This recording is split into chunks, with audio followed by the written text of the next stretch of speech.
Hello everyone, আসসালামু আলাইকুম। আশা করছি সবাই অনেক ভালো আছেন। আলহামদুলিল্লাহ, আল্লাহর অশেষ রহমতে আমরাও ভালো আছি। নতুন আরও একটি ব্লগ ভিডিওতে সবাইকে ওয়েলকাম জানাচ্ছি।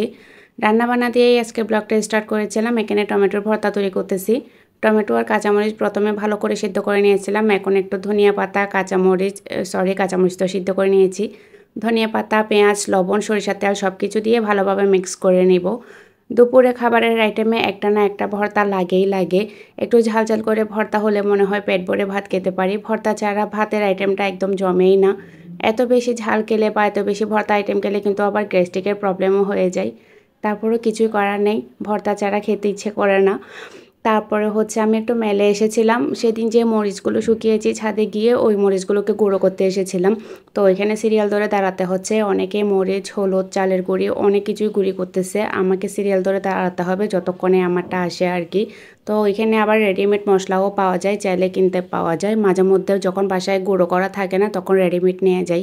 অপেক্ষা করতে হবে অনেকক্ষণ, একদম বোর হচ্ছিলাম। তো বসে বসে বাহিরের আশপাশটা একটু ভিডিও করতে নিয়েছিলাম। এখানে দেখেন অনেকগুলো ভ্যান গাড়ি, সবজির ভ্যান গাড়ি, ফলের ভ্যান গাড়ি, শাক, তারপর আরও অনেক কিছু যারা বিজনেস করতেছে ভ্যান গাড়িতে সবাই অনেক জোরে জোরে চলে যাচ্ছে।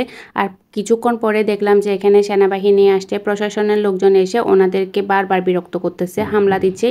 এখানে ভ্যান গাড়িতে বিজনেস করা যাবে না। আসলে আমাদের এলাকায় কয়েকদিন পরে পরে এটাই করে, কয়েকদিন পর পরে এসে যারা ভ্যান গাড়িতে বিজনেস করে তাদেরকে উঠিয়ে দেয়। এখানে ভ্যান গাড়িতে নাকি বিজনেস করা যাবে না, দোকান নিয়ে বসতে হবে। তো আমি বুঝলাম না, দোকান নিয়ে বিজনেস করতে গেলে তো দোকানের ভাড়া দিতে হবে, ভ্যান গাড়িতে বিজনেস করলে তো আর ভাড়া দিতে হচ্ছে না। ভ্যান গাড়িতে করে সবজি বিক্রি করে, ফলমূল বিক্রি করে, ওরা নিশ্চয়ই বাড়ি গাড়ি করবে না। এই যে হালালভাবে বিজনেস করে তারা তাদের পরিবার চালাবে, তারা দুইটা ভাত খাবে, এটার জন্য তো তারা বিজনেস করতেছে। দেশে এত দুর্নীতি হচ্ছে, ওগুলো কি প্রশাসন চোখে দেখে না? এই গরিব খেটে খাওয়া মানুষের উপর কেন এত বারবার হামলা দেওয়া হবে? তারা কোথায় যাবে? যদি চুরি ডাকাতি করে তাতেও তো সমস্যা। আমার মনে হয় প্রশাসন এইটাই বলতে চাচ্ছে যে হালালভাবে বিজনেস না করে চুরি ডাকাতি করো। ভ্যান গাড়িতে হোক, মাথায় ঝুপড়ি নিয়ে হোক, যেভাবে হোক খেটে খাচ্ছে, কাজ করে খাচ্ছে, পরিবার নিয়ে ভালো আছে, এটাই হচ্ছে মেন কথা। এখানে নাকি এলাকার মধ্যে ভ্যান গাড়িতে বিজনেস করা যাবে না, এটা আবার কেমন নিয়ম আমি কোনোভাবে বুঝতে পারলাম না। তাদেরকে বারবার কাজে বাধা দেওয়ার কারণে তারা বিভিন্ন রকম অন্যায় কাজে লিপ্ত হয়। দেশে বেকার যুবকের সংখ্যা বাড়ছে।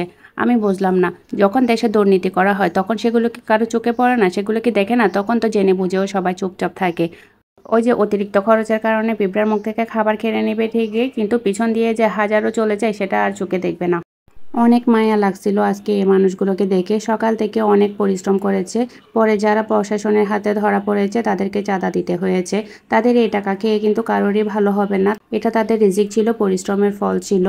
যাই হোক, আল্লাহ তাদের বিচার করবে। আমি একা প্রতিবাদ করে কোনো কিছু হবে না। আমি, আপনি, আমরা সবাই যদি একটু প্রতিবাদ করার সুযোগ পেতাম, সাহস পেতাম, তাহলে হয়তো তারা এরকম কাজ করার আর সুযোগ পেত না। আল্লাহ সবাইকে সঠিক বুঝ দান করুক।